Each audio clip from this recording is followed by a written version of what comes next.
Since then, and to give us more details, I am joined on the line from Lusaka by Chilinda Wamondila. A very good morning, Chilinda, and thank you so much for taking our call. Good morning, Nicole, and how is Binduk? Oh, everything's well this morning. Not so cold, but everything is very fine. And over there? It's fine too.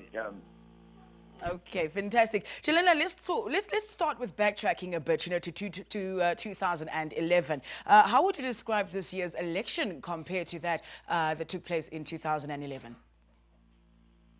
Oh, yes. There's a very big difference between that election and this year's election due to the fact that it's being held under the new amended constitution.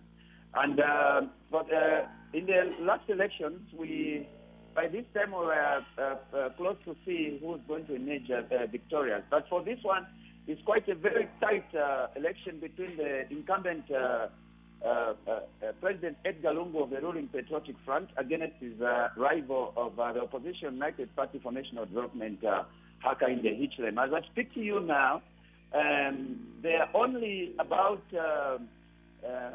24 constituencies remaining. They have counted 132 so far out of the total number of 156 constituencies. And the ruling party is leading with 1,454,165 votes against the opposition UPN is 1,383,594. That is giving the difference of only 70,000 so far.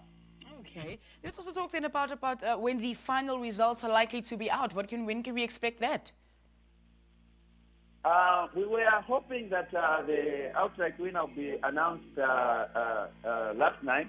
But with the 24 constituencies remaining, we are not too sure whether we are going to have the outright winner today. Because in the new constitution, again, in the last system, that was first past the post. The one who gets more votes is declared the winner. But in this case, they'll have to calculate to see if the winner will have gotten more than 50% plus one of the total cast votes. Right. Now, the Constitution... he gets less than that, then we are going to have a rerun. Okay, all right, thank you. The Constitution, was amended. Let's talk about that. Elaborate for us on the amendment thereof.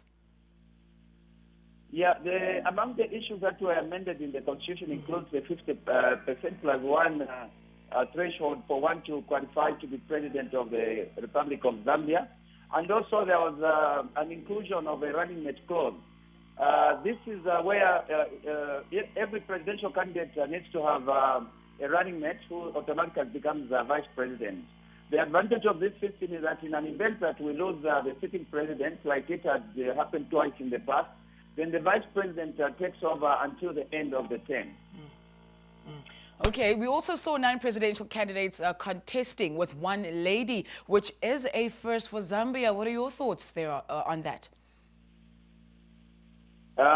Yes, we had 9 candidates, and the lady, Edith Nawako of FDB, has been contesting for some time. And in the past, she has actually been doing very well, except this year that she has actually done extremely very bad together with the rest of the 7 other candidates.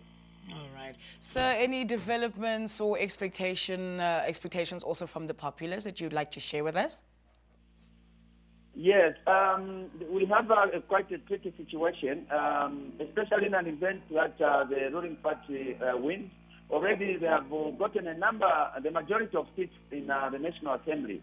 However, at the dissolution of Parliament some 4 months ago, there was an issue of the ministers continuing in office.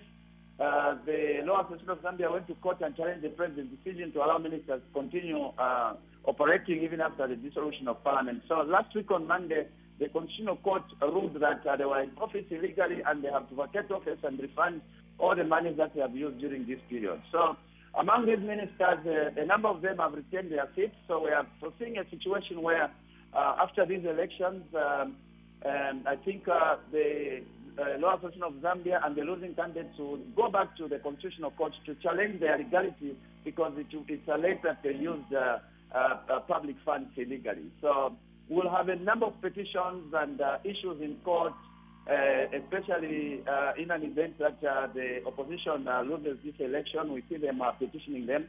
And the Attorney General is on record saying in an event that the opposition petitions the results, then it means the Speaker will have to sit in until judgment is passed. So there's a lot of uncertainty surrounding the aftermath of this election.